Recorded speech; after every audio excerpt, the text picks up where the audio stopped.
Punch list. Definition: a list of usually minor tasks to be completed at the end of a project. On a boat, this list can continue on forever in a vicious cycle. This has held some sailors back from setting off cruising at all. For me, it's easy to become obsessed with starting and finishing items on a list. I love projects. Improving, upgrading, maintaining. I love solving problems and learning about how everything works because that's how I will fix it when it breaks. But some things can just wait. And there's a point where you have to say, enough is enough. Let's go have an adventure and see what works and what breaks. My stomach is in my throat. We're on the goddamn ocean. I can't believe it. So get ready to tackle the punch list with us before we untie the lines and hit the ocean for our first boundless adventure.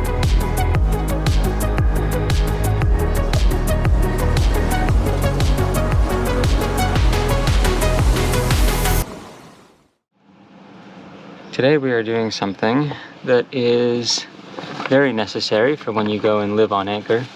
So here we have our electric anchor windlass on Boundless here. Boy, that sun is wicked. So the goal today is to take out all the chain, lay it on the dock and flake it, and then see how it's marked. We need to know how much chain we're letting out when we go and start anchoring. All right, let's see if we can get this Mantis anchor off onto the dock.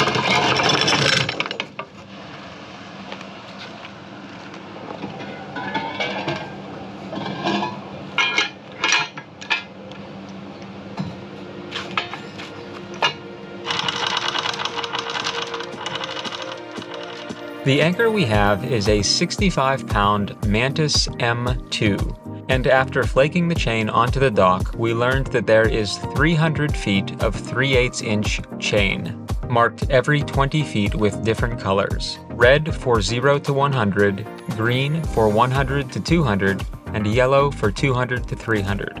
With our anchor chain bathing in the high noon sun, I pivoted to a couple of small sail repairs in preparation for hoisting the jibs. So here's another little sail repair. This luff tape here was kind of coming apart, so I have some sticky backed Dacron tape. Speedy stitching, actually. A needle with a little bobbin, and you can do actually a locking stitch like you do on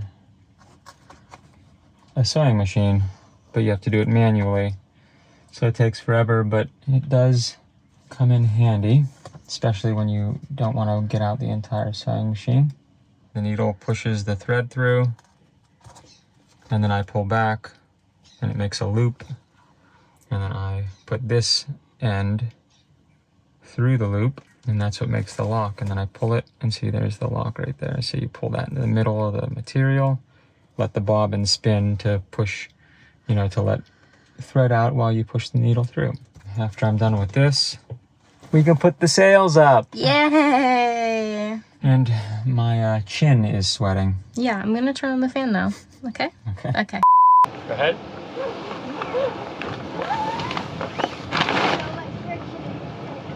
I know. Here is a perfect example of punch list syndrome. The halyards on Boundless are aging, and they are very oversized, adding a lot of friction when hoisting the sails. Would we love new, smaller, high-tech lines? Absolutely. But we have to pick our battles, and so that project will wait. I went up the mast twice to install LED bulbs for the anchor and tricolor light, and replaced 2 lazy jack blocks, one of which was broken, that were rubbing on the mast, and came up with the unique solution of using 2 low friction rings and 2 prusik knots on the intermediate shrouds to hold everything away from the mast. While up there, I finished off the spreader ends with seizing, slapped on some new boots, and 2 new radar reflectors. I mean, who doesn't love symmetry? Katie, look at me.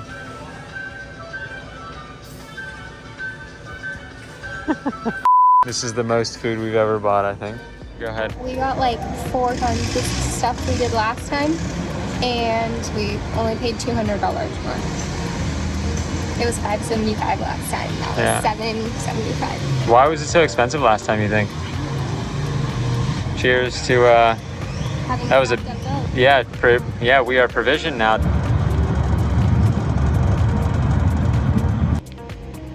Cheers. Provisioning done. Well, we gotta put it all away now.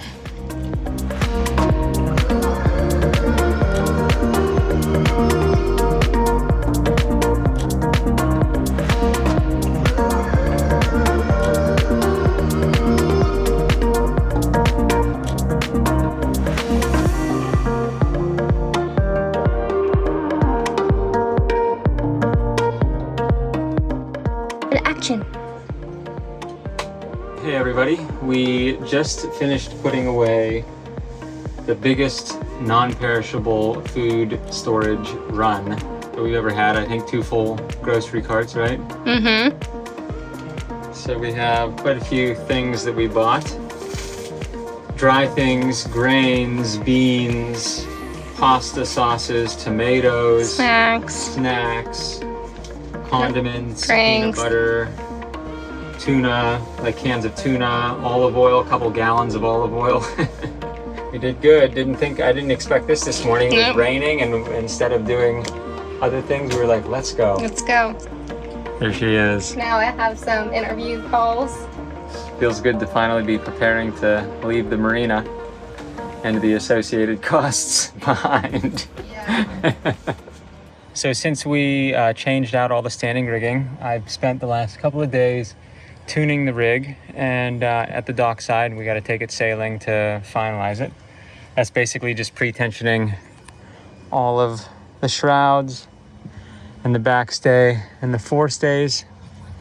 And so now we are finally ready to put the sails back up, and I just wanted to show you the sail, the main sail anyway, on Boundless here. So this is a sail made by Hood, and I've always heard that Hood makes really, really great sails, high quality stuff. And so this is the main. There's 3 reefs, and it's a full batten like Seawind. You can see these really great triple stitch rows, very heavily built sail, but you can see that they have really nice reinforcements, really high quality cars for the batten pockets, and all of the sail slides in between. So anyway, what I'm doing here is I'm cranking the main up, and it's hoisting the sail. Every couple of feet there is a sail slide. It's fitted into this track here at this gate, so you can see how that went up. And then if you crank I'm doing this with one hand. Okay, there we go. So that one's locked in above the gate now. First time hoisting the mainsail since we bought the boat. I still have to put the reefing lines in, but I got all the sail slides in the track. There she is. I'm very pleased. So the last thing to do is you put in here this bolt, right, just like that, and that is what keeps the sail from coming out of the track when you lower it. It just piles up here but doesn't come out. Alright, well, I just spent the morning cleaning out the anchor locker, and you can see here it is. This different color is just some fiberglass reinforcement that someone laid up at one point. The anchor locker on Boundless here is different than Seawind. It drains into the bilge, so I had to clear out like wads and gobs of mud and seaweed and just filth, but now everything is clean. I hosed everything out. It's all running free. And so we took all the chain out, and here is the strong point for the chain, so you don't lose your chain overboard if you let all of it out or if something fails accidentally. What I'm about to do is turn on the anchor windlass controls, put you guys right here so you can watch everything that's going on in here, and I'm going to go outside and push on the foot pedal, and hopefully the chain runs straight down the hose pipe, through that big slot, and down here. That is one nice thing on Boundless, is that the anchor chain sits way down here. It actually doesn't sit up in the anchor locker. There's a couple pros and a couple cons to that, but I can go into that later. For now, the whole thing is working. It should be draining water correctly, and we are ticking things off the list before we get off the dock.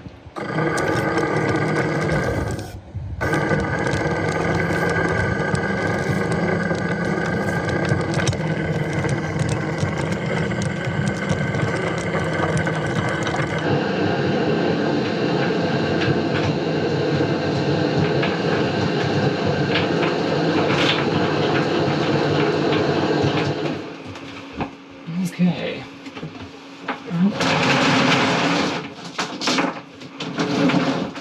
Well, generally it's going where it needs to.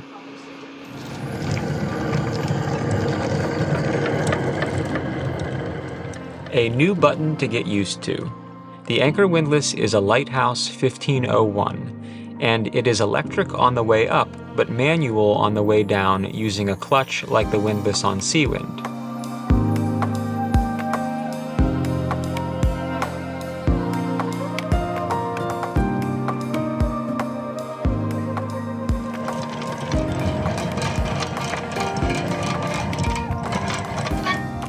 The shackle on the anchor swivel should be turned 180 degrees, so the bolt doesn't catch on the forestay toggle when it comes up. Another thing for another day. Cute. One last wash, scrubbing everything down and marveling in her beauty. Boundless looked pretty good too. All there is to do now is chase the sun over the horizon in some picturesque departure that will leave you all dreaming of owning your own boat, to grab hold of this image that will make it your own reality. Well, let me hit you with the truth. Our first passage on Boundless was a shit show, and it scared the crap out of us. Good morning. Today's the big day. Good morning. Today is a big day. We have worked long and hard at this, huh? Yeah. What are we doing today? Taking off. Leaving the dock. It is Saturday, November 18th, 2023, and today feels like the completion of this transitioning between boats, doesn't it? It actually feels like today is the day. We're gonna go 26 miles to Linton Bay, and hopefully we won't get too much rain. Hopefully we won't see many or no squalls. We're gonna go see what it's like out there on the Caribbean Sea. I'm eager to just go. Katie's eager to go. I was being grumpy this morning because I was like, well, I didn't expect to leave in the rain, and Katie's like, it's the rainy season. We're gonna get the engine fired up. Take this off of here. So this is the switch. Have you done this before? That's the switch on. And it goes through its startup. Here's the throttle. What's the throttle? So we just like bump it up a little bit. So that's an engine oil low pressure. So then you press the heat button for like 5 or 6 seconds and then start. Shelter Bay Marina, this is FIRST Boundless, over. Oh yeah, we're requesting assistance with leaving the dock. Sure, let me help you. I'm on their way. Copy that. All right, here we go. Have a good trip. Thank you. Bon voyage.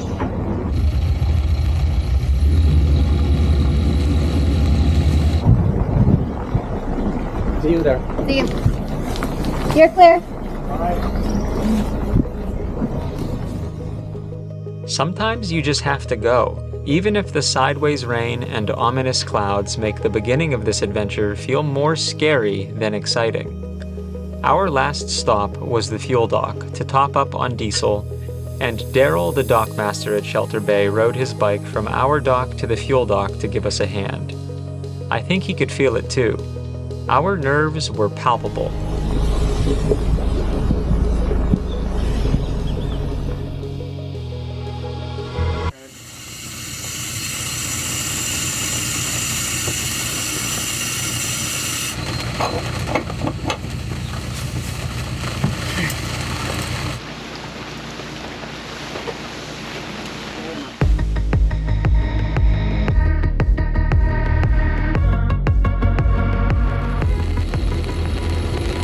First lesson in the turning radius.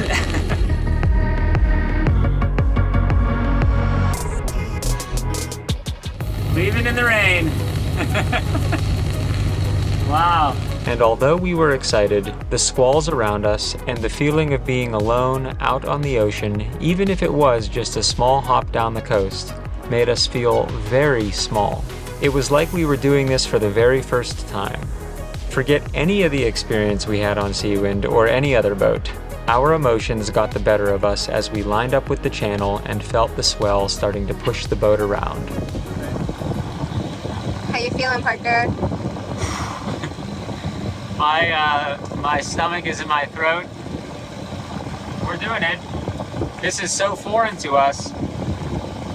We have no rapport with this boat other than running the engine a few times at the dock.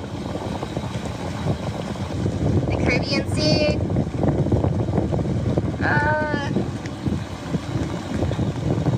Panama Canal behind us.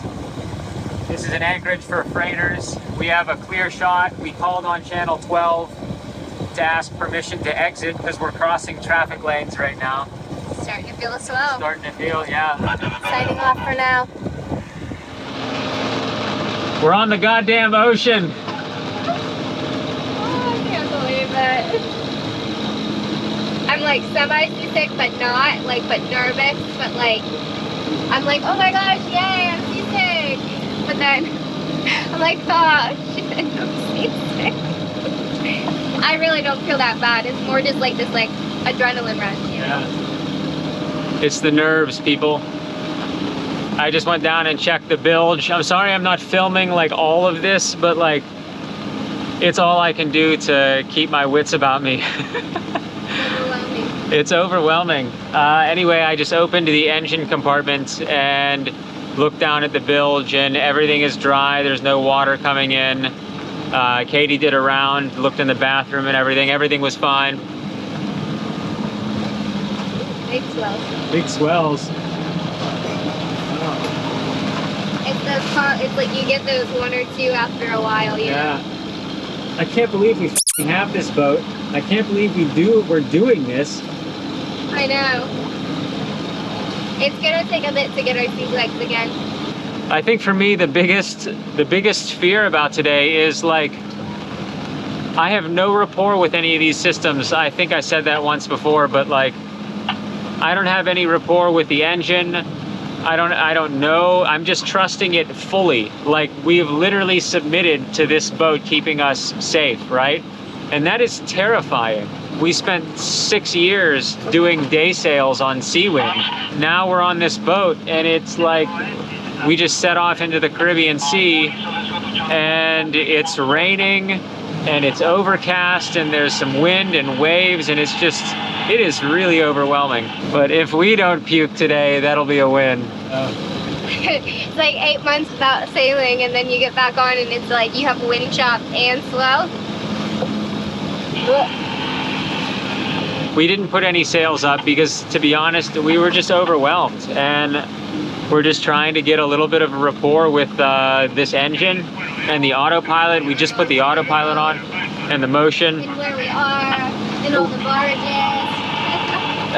We're at 95 degrees right now, and so if it comes a little more behind us, we will roll out the jib. I think that'll be a safe bet. For right now, we're just kind of living minute by minute and getting used to everything that is new, which is literally everything.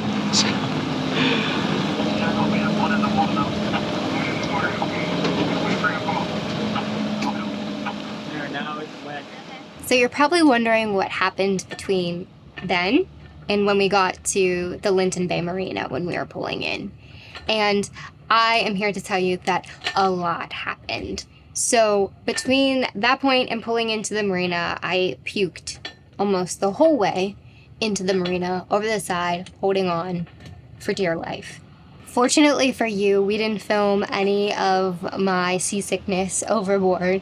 And unfortunately, you missed kind of these very defining moments of our first time out on the water on Boundless. Simultaneously, Parker, as I was having a physical breakdown, Parker was having a mental breakdown, and there were tears involved on both sides of the party, me and Parker.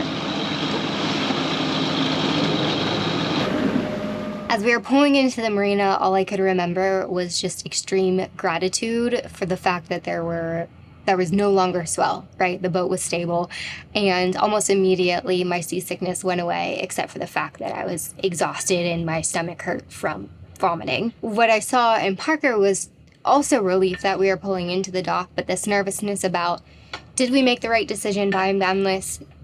Do we still love being on the ocean? Did we make the right choice with our life? And so we had a lot of conversations after that moment of pulling into the dock and over food that night about what we really like to do. Okay, we're just approaching the marina. We decided to see if we could get a slip.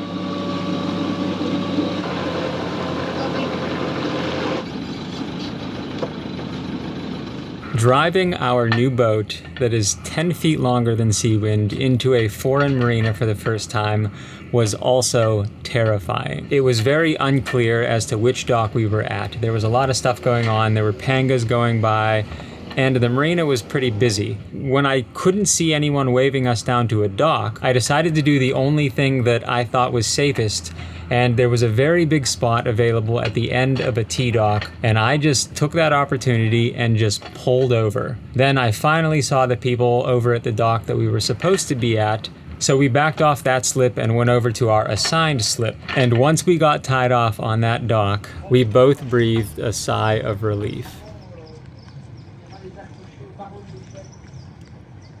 After a good night of sleep and a meal and some coffee the next morning, we were very much clear that we still loved being on the water. We will take the lowest of lows and the highest of highs that this life has to offer. And we will continue to choose it over and over again. Nestled in the foothills of the National Park of Portobello, Linton Bay Marina is a great place to stop before heading to the San Blas Islands. Hi, sweetie. Oh, we have a friend. Hi. It's one of the locals. Hey. It's a full-service marina, and behind the busy sounds of the boatyard lies some truly beautiful scenery. The jungle canopies are home to many types of birds and very talkative howler monkeys. There are impressive ant highways, and I mean the landscape could be used in a picture book.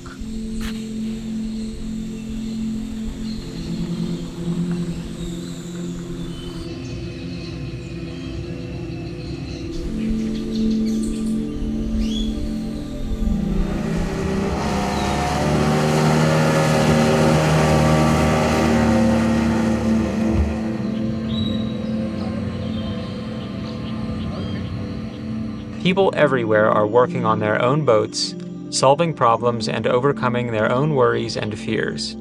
This is something that calmed my nerves, and as I walked around capturing the essence of the area, I noticed a little boat that spoke to my heart out in the mooring field. An Allied Seawind 32 Ketch. It made me think about what it would have felt like to arrive here on our little Seawind. Change is hard, and we've had a lot of it this year. But the foundation of our relationship was built on communication and honesty. Katie and I are constantly checking in with each other, and we truly are going further together.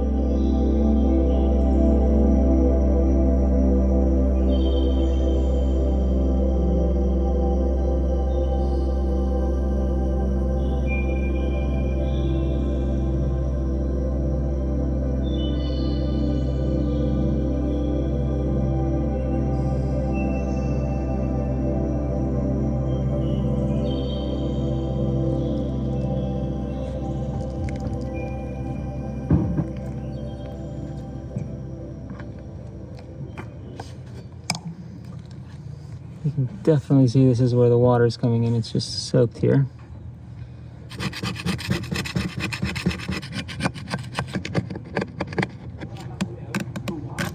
Alright, so you can see this is all wet wood right here. It's not rotten or anything. This is just the teak on the inside of the bulwark. So this is just going to dry for a bit, and then I'm going to clean up the rest of this. I'm going to put a little bit of a bevel on some of these edges for like a little bit of more of a gasket on the outside, and then tape it off.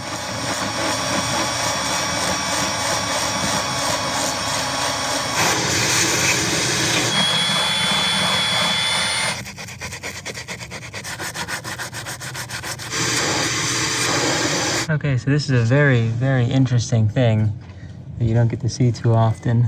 These two layers of fiberglass is the hull to deck joint. Look at this, Katie. There she is. Look at this in here. This is the hull that comes up. Yeah. And it turns into an outward facing flange. And this is the deck that comes up the bulwark and also turns and makes an outward facing flange. So this whole thing right here this is the profile of the entire hull to deck joint. How cool is that? Look how substantial the fiberglass is.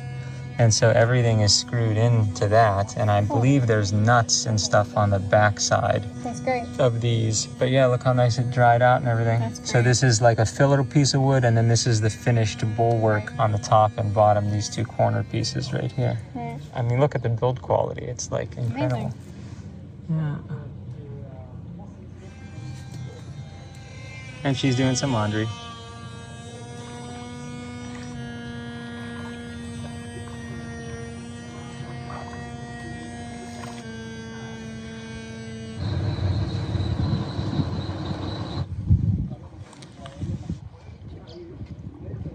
Okay, the inspector's here. What do you think? I think it looks great. Thanks, honey. No wet bulkhead or locker. Nope. Or electronics. Or electronics. Yay!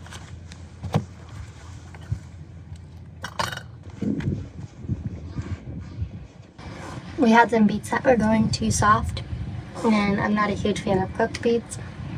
I'm not a huge fan of beets in general. They're boiled in a brine and then cooled, and they're good for a few weeks. So it's thinly sliced beets, thinly sliced red onion, a couple thinly sliced cloves of garlic, boiled with like a 3-to-1 ratio of vinegar to water. And then I added peppercorns, some honey. Oh, and salt. You need salt for brine. Yeah, and salt. And some avocado mash.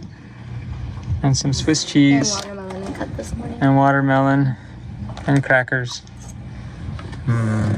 Let me taste the pickled. I haven't tasted the pickled stuff yet. Oh, look at the onions. They look like they were dyed a vibrant pink color.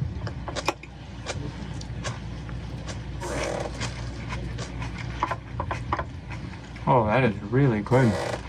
Nice job. Thanks.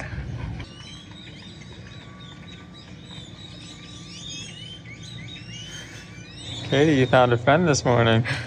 I guess I ran over to me and jumped up. Oh, really? Yeah, ran across the restaurant. Hi, sweetie, I have to go. She's sweetie. Look at her. Ran across the restaurant and jumped up on my lap. Hi, little girl or boy. Oh, look at that rainbow. Wow. Jeez. All right, take two. All right, I'm gonna get this. Okay.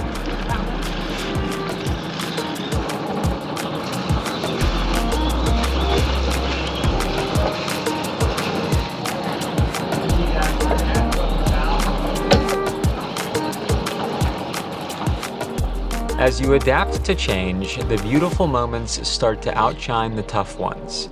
Sailing teaches you that, and this is a perfect example. Backing away from this dock, just the two of us with a beautiful sunrise over the jungle canopy, is what I imagined the first time would be like. But as always, life does not happen how you think it will. And if you spend your days wondering why not, you will certainly miss out on what's important, which is the duality of life. You can't have one without the other. The hard days, whether they are in your head or outside your body, will pass. All right, we did it. Shit happens, but there are always brighter days coming. We're heading out that way. What you thinking, honey? That was good. Yeah, we did it. Did you have to fend off of anything? No. Fighting. Okay.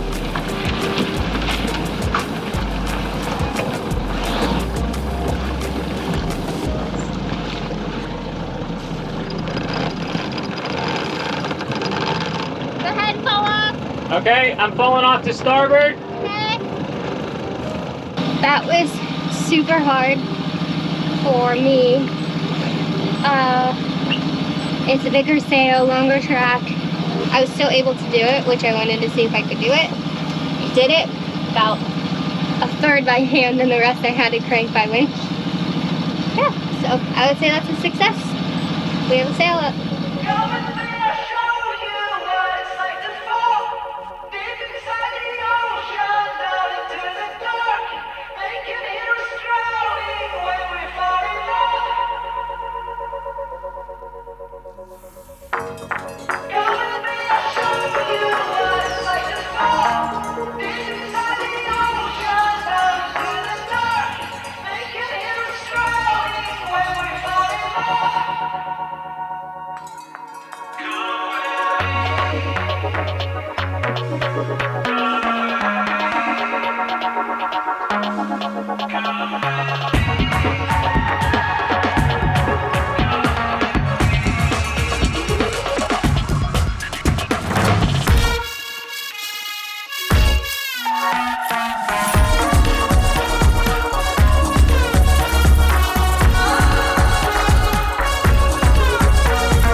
We're coming up to the anchorage.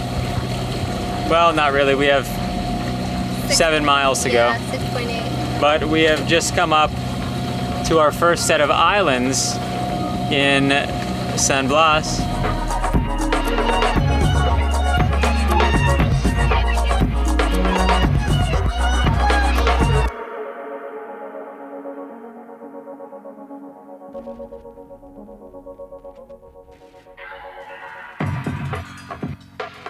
Up next, we use every resource we have anchoring Boundless for the first time while being surrounded by coral reef, and are introduced to the people and culture inhabiting these beautiful islands. We meet some amazing people we now call friends and experience the bliss of island life once again.